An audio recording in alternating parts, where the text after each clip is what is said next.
Inalmahan ng kampo ni Senador Bato de la Rosa ang sinabi ng NBI na siya'y armed and dangerous. Ang Bureau of Immigration sinabing walang silang record na nakalabas na ng bansa ang senador. Sa gitna yan ng viral post na nasa New York ang senador. Balita hatid ni Dano Tingkungko.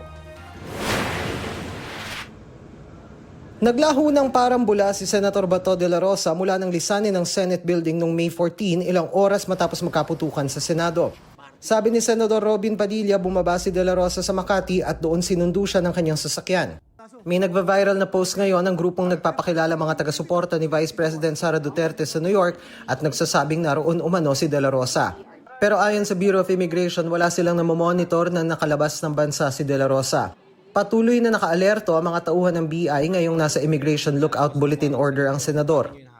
Doon sa ating mga international ports of entry and exit, wala po tayong recently recorded na biyahe po. Yung actual na nakita nyo siya halimbawa sa isang airport, kailangan nyo siyang i-hold doon? We have to seek the confirmation with the relevant government agencies.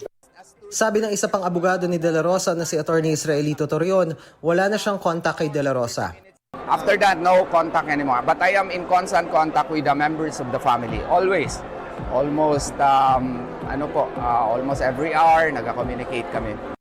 Itinuturing ng NBI na armed and dangerous si de la Rosa, bagay na inalmahan ng kanyang abogado. Itinanggihan ng isa pa niyang abogadong si Attorney Jimmy Bondoc. Ang NBI anya ang gumagamit ng armado mga tauhan para ipatupad ang arrest warrant na hindi pa napoproseso ng isang local court.